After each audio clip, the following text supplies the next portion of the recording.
Eu estava aqui terminando os ajustes da próxima tiragem que nós vamos fazer aqui de 1.000 sacolas. Alça camiseta, 40 por 50, é a nossa sacola tamanho médio, né? É a sacola mais vendida, é a sacola que eu mais vendo aqui na sacolaria. E aí eu estava lembrando aqui de como foi o meu início nessa parada aí de sacolas personalizadas. Antes de trabalhar aqui na cidade, aqui em Santa Vitória, eu nasci aqui em Santa Vitória, só que aí eu mudei para Bom Jesus de Goiás no ano de 1999, estava na virada de 99 para 2000. Aí eu fui trabalhar com arte final, fui trabalhar de arte finalista e tal, e foi quando eu comecei a minha carreira nesse mundo aí de gráfica, serigrafia, impressão, arte e tal. E quando eu morava em Uberlândia, em 2007, que eu fiquei em Bom Jesus de Goiás um tempo, depois eu fui para Uberlândia, Minas, e lá em Uberlândia eu comecei a trabalhar em umas gráficas maiores e tal. E a gente tinha uma galera lá muito bem entrosada na gráfica Breda, né? Cara, muita gente boa, o seu José Oscar. E aí é o seguinte, a gente tinha lá uma galerinha, os impressores e tal, e aí um dia a gente conversando lá, eu falei com um deles lá, falei assim, nossa, a serigrafia é um negócio louco. E aí os caras, cara, você tá louco, falar de silkscreen aqui na gráfica offset, com máquina de 5 cores, formato 2, grandona, que imprime 66 por 96 centímetros, uma máquina que imprime 12 mil folhas por hora, que já sai colorido, 4 cores do outro lado e tal. E aí eu falava, mas cada máquina tem a sua especificidade. A máquina de offset, ela não faz a sacola plástica personalizada, entendeu? E aí os caras, nossa, mas como que é isso? Tem máquina de silk? E eu falava, tem muita máquina de silk, tem máquina que faz até 4 cores, inclusive, que você está pensando que é só offset que faz. Então a serigrafia, ela é uma arte milenar, sim, uma arte que muitas pessoas hoje em dia ainda trabalham com ela na parte manual. Eu trabalhei muito na parte manual também, mas na parte de impressão em tecido, né, que é na confecção de camisetas, a gente fazia cromia, fazia impressão de chapado, de letras e tal, e também na serigrafia, que foi quando eu comecei. Inclusive, quando eu comecei, eu estava contando, e aí veio na minha mente essa questão de a gente discutir serigrafia lá dentro da gráfica offset, uma puta de uma gráfica enorme, com um monte de máquinas, e a gente discutindo serigrafia, silkscreen lá, com os impressores.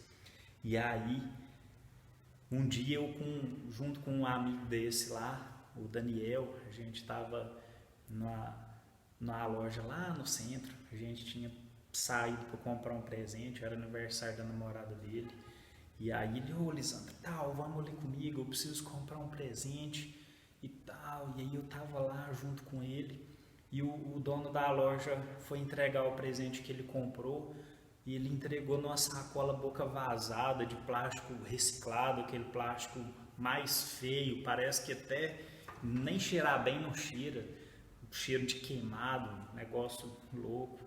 E isso o que? Em 2007, 2008, um negócio assim.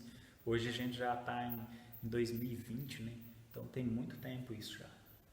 Então aí eu vendo aquilo eu pensei, gente, eu tô aqui desperdiçado, eu vou sair dessa gráfica, eu vou largar de trabalhar com arte final, vou pedir conta mês que vem e eu vou mexer com silkscreen. Só que aí eu tive que adiar esse plano, né, de trabalhar com silkscreen, porque eu fui convidado para trabalhar numa outra empresa, a Fórmula P, que era uma agência de publicidade que tinha lá em Uberlândia. Eu fiquei só 6 meses nessa agência, porque eu já estava com essa ideia, né, de sair e tal, e partir para esse lado aí do silkscreen. O silkscreen sempre teve na minha veia, sempre foi uma coisa que me tirou do vermelho várias vezes. Inclusive teve uma época que eu fiquei desempregado, morava lá em Bom Jesus de Goiás, que quando eu comecei a trabalhar com silkscreen, foi quando eu aprendi mesmo, que eu tive que colocar o negócio, a mão na massa ali sozinho, para eu sair daquele aperto imenso que eu estava.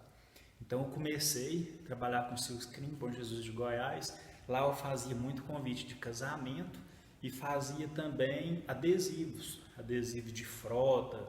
Lá tinha usina, né? Então os caminhões precisavam daqueles números 06, 08, 09, 12, aqueles números que vem ali identificando qual veículo é aquele na frota. Então eu fazia muito silkscreen de adesivo e também trabalhava com plotter de recorte.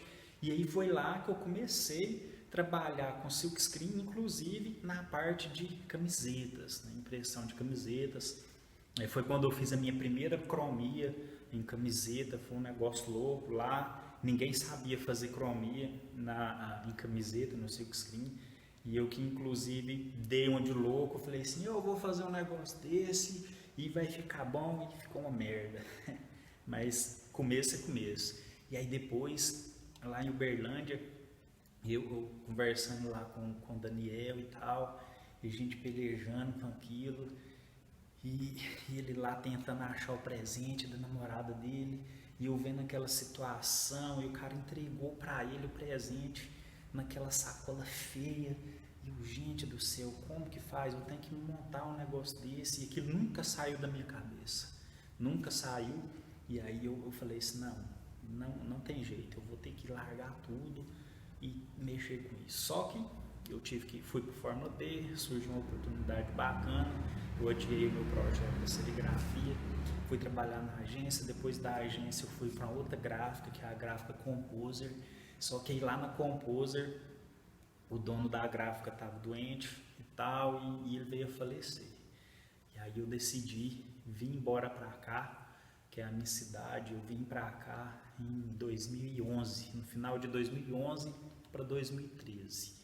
E aí eu cheguei aqui, estava desempregado, estava meio sem rumo, e foi então que eu falei, pô, é agora é a hora de implementar o silkscreen, e coloquei esse negócio para frente, e eu abri uma portinha e comecei a trabalhar com sacolas personalizadas. E aí que vem o problema. Eu nunca tinha pintado uma sacola na vida. E aí eu pensei, gente, como que faz com isso e tal?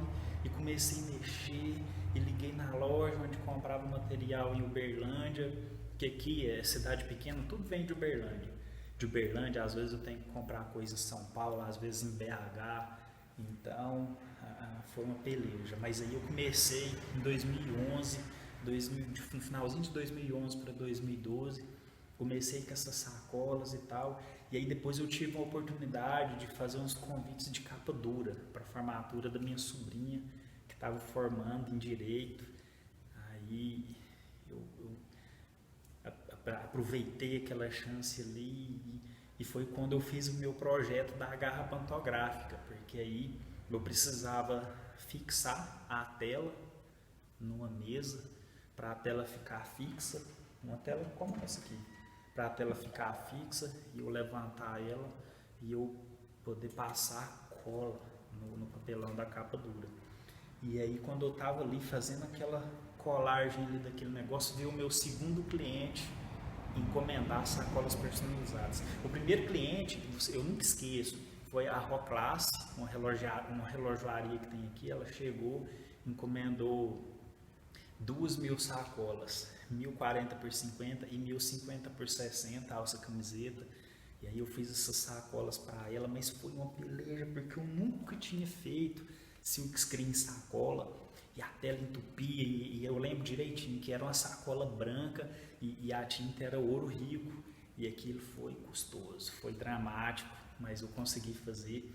E aí depois teve esse negócio dos convites de casamento, e quando eu estava ali fazendo os convites, ou de convite de formatura da minha sobrinha, eram os convites de capa dura. Depois eu vou montar alguma coisinha de capa dura para quem tiver interesse de ver. E aí a gente estava lá e chegou o cara, o Fausto da Ótica Rubi, e ele pediu para fazer 2.000 sacolas, boca vazada, branca, com a impressão vermelho vivo e preto. E na sacolinha dele tinha um barrado de vermelho embaixo, assim, na bordinha lá embaixo. Eu falava, gente, cara, como que eu vou imprimir esse barrado vermelho? Isso é impossível de fazer no Silk. Então, foi um negócio que me marcou muito. E naquela época eu consegui fazer essa sacola branca com o barrado de vermelho e o nome da ótica Rubi de preto. Só que depois, um tempo depois, eu tentei fazer e não consegui repetir a façanha que eu fiz lá em 2011, 2012, finalzinho de 2011 para 2012.